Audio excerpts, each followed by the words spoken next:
You're welcome back, and it's still live on Breakfast Daily on City TV. It's now time to talk some show business, and I've got my guys right here with me. I have Kwab Medadzi, who is entertainment journalist, City FM and City TV, and also Lele Salvador. Emmanuel Sapo is the host of City Countdown and co-host for 30 Minutes. Gentlemen, you are welcome. Thank you. You know, we live in a community where every day, in fact, if you go to bed and wake up, so much has happened, you know. So I think that every day there's something new happening in showbiz in Ghana. What's up?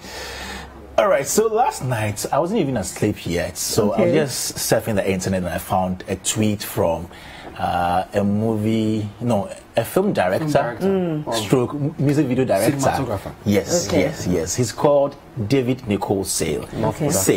He's an award-winning music video director. I think he directed music videos for Amare, for Ayat, for Sarkodie. No, he's big. He is big. He is really big. And he put something on Twitter last night about, guess who? Wale. Shatta Wale. What is it? You know, for a long time, Wale has been very silent, and I don't know why anybody would want to just wake up. Maybe we miss him. You miss him?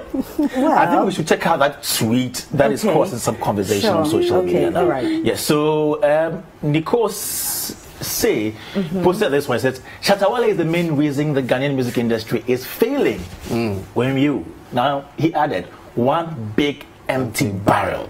Oh no, that's some serious shit, man. This is too much. What was his problem? This is too much. So I was still on the internet, then I found something from Wale as well. He posted something on his Snapchat, but it is not clear whether his post is why Nicole tweeted that. Okay. Let's check out Wale's post.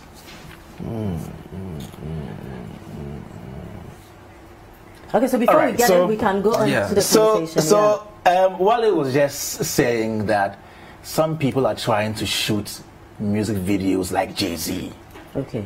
And those people are going to go hungry. They should wait for him. So there is a time that he would teach them why he is rich and they are poor, sort of. So basically try to say that it is not worth it to invest so much into your music videos.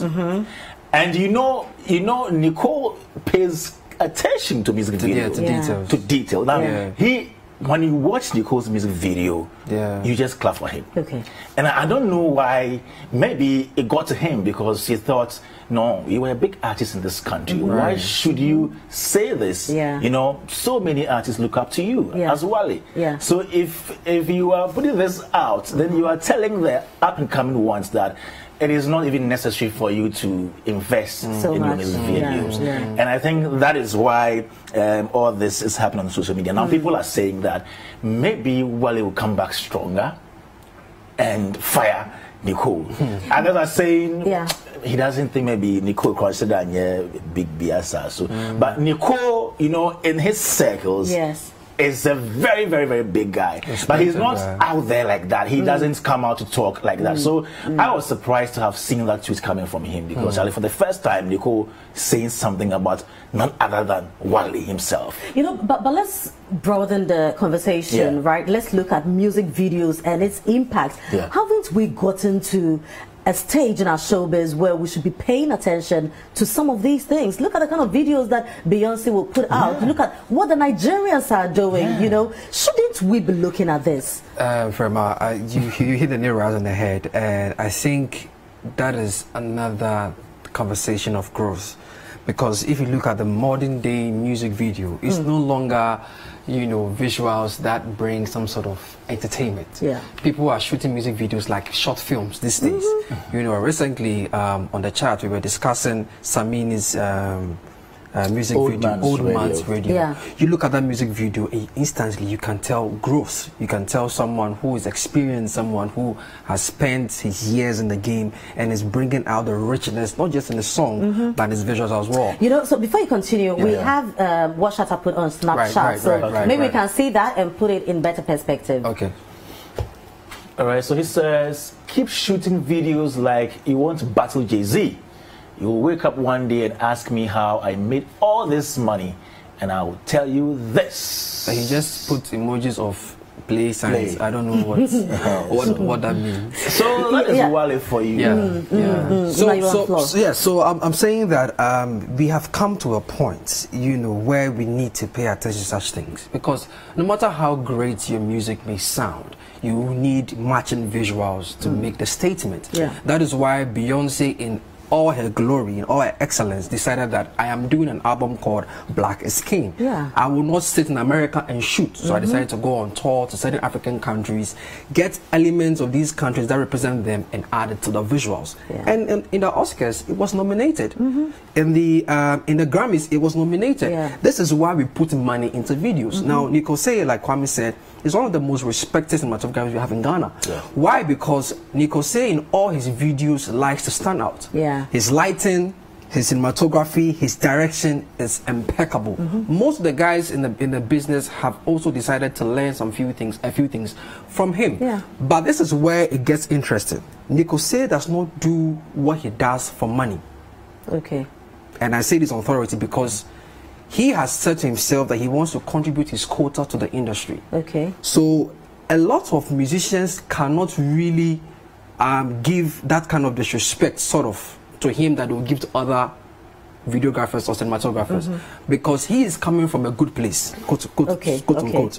So he's not hungry. He's not. Thank you. He is not hungry. So you can't tell him kwasasem. You get it. So he's the kind of person where, and I'm saying it from a trusted source, where if you come to him and he's not feeling the vibe or he's not feeling the song, he won't shoot it.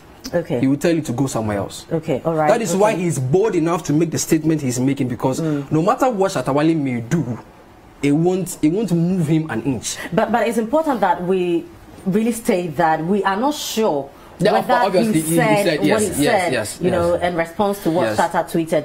Or, well, you would know, or you can really draw some inferences there. I have a feeling there's a background to this that we all don't know. I mean, Shatta is about to release an album, right? So definitely there are some visuals and conversations going on. So, but the same Shatta some time ago was criticizing Fami and Kiddy for shallow music video quality. And this is the person also saying you don't invest so much to shoot a music video like Jay-Z. You know, so sometimes it comes back to what Anna said, that Shatta is the most consistent, inconsistent person. Confused. So, you know, not to catch you, you know, Seven says something on the same chat, and it's very interesting you're talking about Shatta today and music video, because the conversation you had on the chat with Seven and AJ, where you compared Shatta's video and that of Samini's video, the difference was vast. Now, Seven said that if you look at the video, it looked as though it was one of those up-and-coming directors, video directors who wanted a name and an entry into the market. So he just shot anything at all for Shatta. But he also stated that with the level Shatta has gotten to, you can't drop the ball. That is why someone like Sarko, you're not trying to exude favoritism here. Sarko will make sure that whatever video he's putting out there, there is richness, there is detail, like everything is planned out. Stonebwoy is doing this exactly. You know, so you're comparing your work to those of the Nigerians, to the Americans, because that's where you want to be. And Shatta in his state of industry address this particular thing. So I'm very surprised, even though it's not targeted at Nicol-Sey, I'm very surprised he's saying that you are shooting videos to battle Jay-Z. Isn't that what we are trying to look for? Isn't that the standard, or even go beyond? Maybe Shatta must come clean. Jay-Z is here. He wants us to be here. Shatta must come clean. Shatta always wants to be the news and create some kind of conversation about him. But what else is also happening? So Pascal Amanfo is a film director, and now he's an apostle. You know that? Yes. So he, in an interview on the Noble Show, was talking about how nowadays people without talent get into the music space or the movie space, and then all of a sudden they become stars. You know, some people will just show their body side, parts and all that, and then they become celebrities, and he's so worried about that. And so he says something and gave an advice in the video. All right, so we can see that? Yes, sure. You don't act, or you don't get to be an actor to be famous. It just so happens that fame comes along with the job. You don't ask. People write me and say, I want to be a star. That's not the purpose of acting. From the onset, if you have that mindset, it's going to go wrong. You become desperate, you will compromise, you lower your standards, lose your self-dignity because you want fame. That's why there are many people who are on Instagram just being famous who have no talent. You don't act to be famous. It just so happens. It's when you be a pilot, happens that you fly planes when you are a pilot. It also happens. Okay. So people come in and just want to be famous. That's why we have half-baked actors, you know, sisters who are desperate, who will do anything for the fame and the fortune, because just want to be famous. People get on set and can't use tenses right, can't speak English right, don't know what the act job is about. But drive a nice car and wear a tank top and have a body with hair and nails that are acrylic nails, and they are stars. I don't understand that. I put 10 years if I got a major break. I don't know any other school besides the School of Hard Work. I know process, I know hard work. I do not know how you can twerk these days and have 2 million views and be a star the next week. I don't know how. The man of God has spoken. but let me start with you. Should it be about talent? Because people go to school to also learn how to act, how to sing, how to do all this kind of stuff. There's nothing wrong having to learn a skill or two. Yeah. But for me, I've always believed that your skill should match your purpose. Okay. In that case, when the fame comes with it, you are not carried away. And that is what he is talking about. You know, he is talking from a place of faith and a place of professionalism. Yeah. You know, because it's indeed, when you go on this, which Kwame and I will call the pop culture, that is what is selling. You got to show a little bit of naked here, you know, twerk here and that. But many people are missing out on the importance of purpose. Because for those who really went in there with the purpose, you could see they sustain. You know, you could tell that they've been in the game for a long time, because they learn the trade, they learn the skills, they learn everything. But those who perhaps got into it by accident, you realize that as they climb up along the way, they begin to be, you know, rickety, shaky. They don't, you know, like it just doesn't corroborate with what they really are, and that is where the problem is. But well, my focus can be that I want to be a star, I want to be famous, and begin to work towards it. What's wrong with that? Yes. I'm saying that to make it in this industry, you need 5 things. 1, talent or something like talent. Yeah. I like that. Hype. 3, hype. 4, hype. 5, hype. In all that. All right, I'm sure we have to end our conversation here. But the City Countdown is also on. What's up? What's going on with that? Yeah. 97.3 City FM with Jessica Paris-Saforo at 4 p.m. And then on Saturday with Olele Salvador right here at 4 p.m. All right, gentlemen, thank you very much. Kwame and Ima, thank you very much for joining us. So this is Breakfast Daily. Let's now go for the City Countdown. This